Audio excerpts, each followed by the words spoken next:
Cybermen were not invincible. They could be defeated. But it needed a sudden, devastating attack of extreme violence. It was the only language they understood.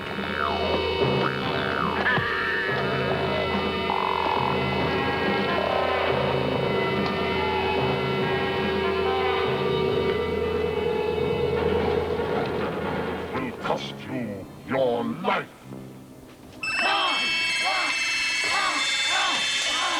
Sometimes the Cybermen used to get killed and their heads were blowing off and things, so they'd have a special costume for a shortish person, and their head would be above my head inside their costume.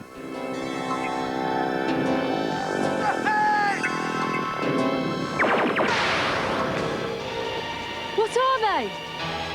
Cybermen.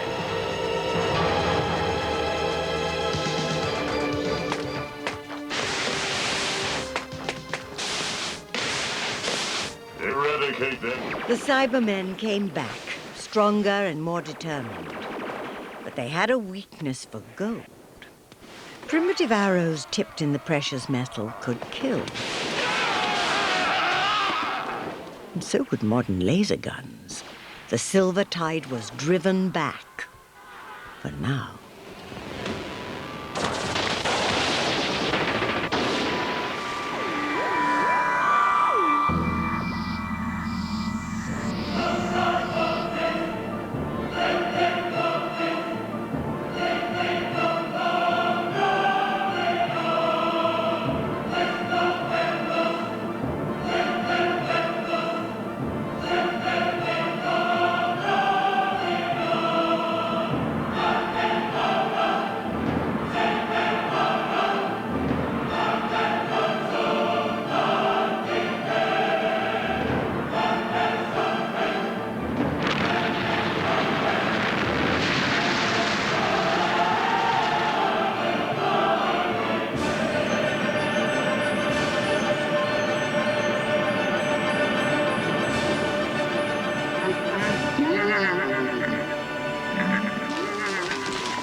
The experimental robot K1 was the creation of Professor Kettlewell. But the robot was reprogrammed by the sinister Scientific Reform Society. It became their tool for seizing control of the world's nuclear power. You are an enemy. You must be destroyed. But the robot retained some of its original programming and faced a dilemma over its actions. It was very important to me that the robot had a character. It smashes up a few railway stations, you know, and stomps on people and throws people in the air and things, but basically it's got a good heart and it's misunderstood, you know. What's the matter?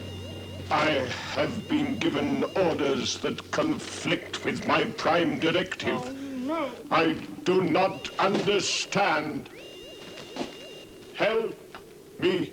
This enormous robot was built of aluminium with me inside it, and because I couldn't see where I was going and it had these huge articulated feet, I kept falling over and cutting myself to pieces. There were all sort of bolts and rivets inside it, and I'd come out of the thing with blood everywhere. Oh dear, so they put a bit more padding in. But it didn't matter what they did. Wherever I fell over, I managed to cut myself again. You are an enemy of the human race. I must destroy you. Please do not resist. I do not wish to cause you unnecessary pain. It isn't human, you know. It has no feelings. Oh, it's got a brain, hasn't it? It walks and talks like us. How can you be sure it doesn't have feelings, too? Are you all right? My functioning is unimpaired. Really, Miss Smith, this is absurd. I had it even having a kind of romance with the doctor's assistant, you know, because she's the only one who treats it kindly and it forms a sort of devotion for her. I can bring about the destruction of humanity. But do not fear, Sarah. You alone will be saved. I think just for once, we're not going to need the doctor. Armed with a disintegrator gun, the Brigadier believed he had the only weapon capable of stopping the robot, but he was wrong. On firing the ray, the robot blew up to King Kong proportions. The doctor knew better. He drove at the robot with a corrosive metal virus. It worked, and the robot was reduced to rust.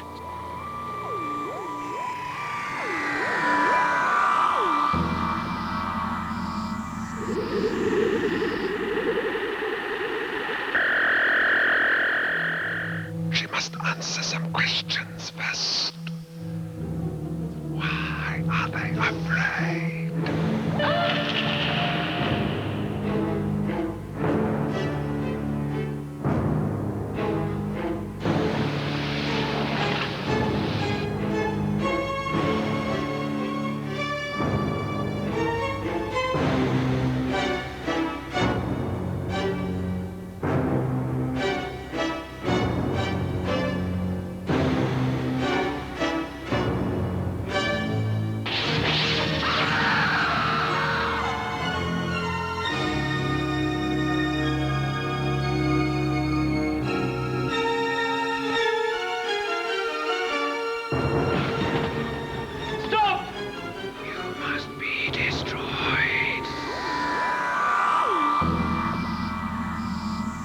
Can you understand a thousandth of my agony?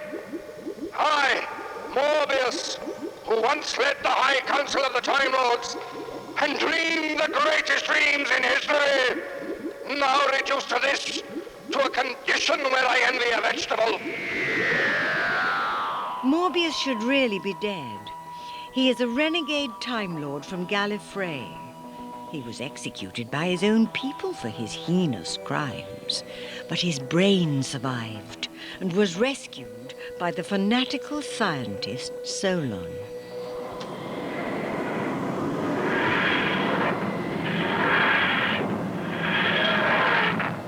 The Doctor found Morbius on planet Karn, home of the mad Dr. Solon. Inside his castle, the scientist was preparing his fiendish experiment to resurrect Morbius, the Time Lord. We take head now. You put that away. This'll be no crude butchery. Solon drugged the Doctor, intending to use his head for the brain of Morbius. Plan A is foiled. Sarah Jane discovered the horrible truth.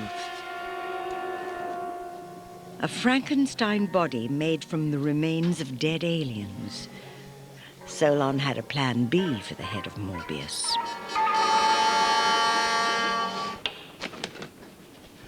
There, did you see that? You see, that was the first sign you would expect. Successful?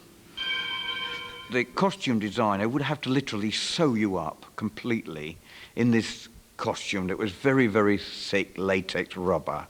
And then he would have to dress it, put fur on it, all hairy it was at the back. And there was no question of you being able to get out of the costume through the whole of the shoot. When it is learned that I, Morbius, have returned from the grave, my followers will rise in their millions. You really can't go on calling yourself Morbius. There's very little of Morbius left. Morbius took on the Doctor in a series of violent encounters. It ended with the ultimate challenge, 2 Time Lords in a battle of the brains. On guard, Morbius.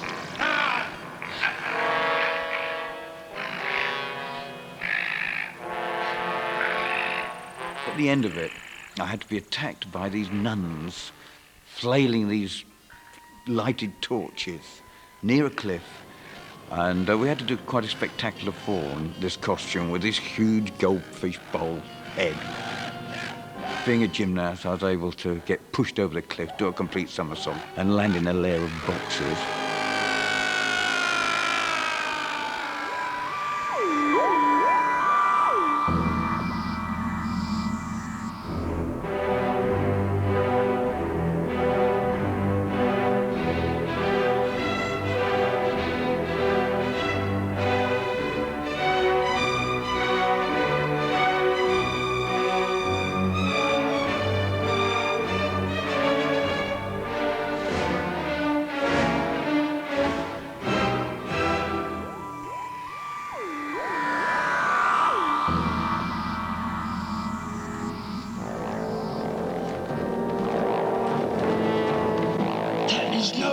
advantage in killing, yet slavery is more efficient. Sontarans are cloned warmongers from an unknown planet. They've amassed enormous battle fleets in their continuing war with the Rutans. They live to fight any time, any race, their hideous battle-scarred bodies hidden inside their robes of war.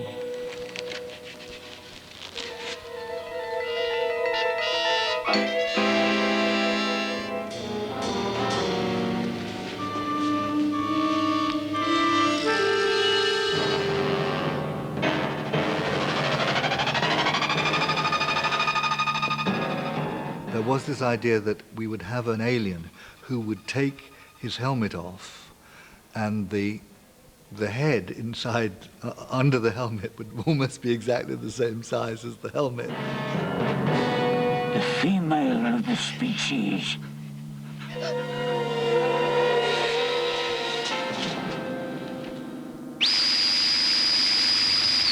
Nothing is deadlier than a Sontaran. Quick to anger, they possess a vast array of weaponry and incredible determination.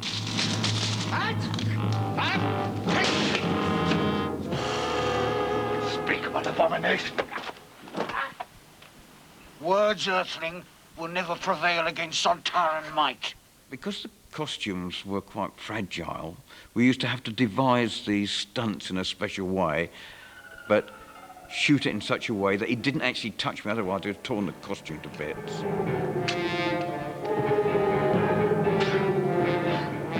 The Sontarans are powerful, but tire quickly. Their fatal flaw is their need to re-energize in their spaceship.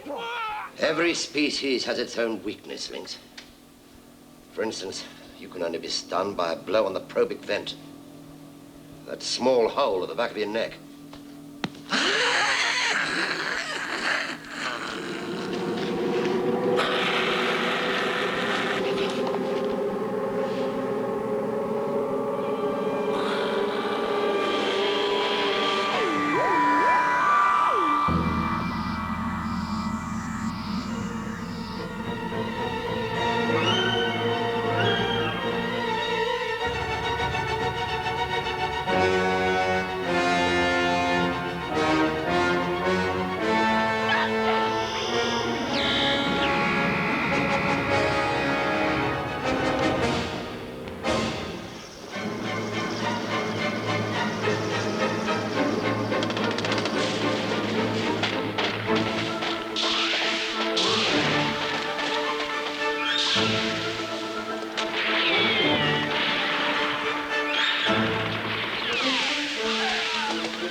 Exterminate all humans! Exterminate all humans! Exterminate, annihilate, destroy! Daleks conquer and destroy! Daleks conquer and destroy! Of all the aliens in the known universe, the Daleks are the most feared. They are mutant life forms created to become a super race. Like the Doctor, they can travel in time and space. Their sworn enemy is the Doctor.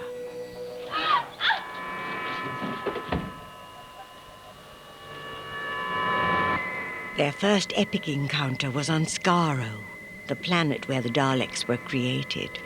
You will move ahead of us and follow my directions. This way.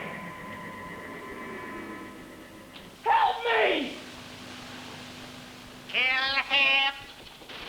The Daleks are highly intelligent, technically advanced, ruthless killing machines. Further resistance will be dealt with in the same way. Capsule now. The design of the Daleks is almost perfect. They have armor casing, they have built-in neutralizer weapons, they have all-round vision. Exterminate him! Exterminate him! Exterminate him! The design was mine. I did ring up Terry Nation at one point and said, look, I'm a bit worried about this. What do you think? What are your thoughts about this? He said, there's a show on in London at the moment called the Georgian State Dancers. There's a dance in that where the peasants come out in long skirts and they float across the stage as though they're on roller skates. He said, well, that's how I see the Dalek. You know, no legs.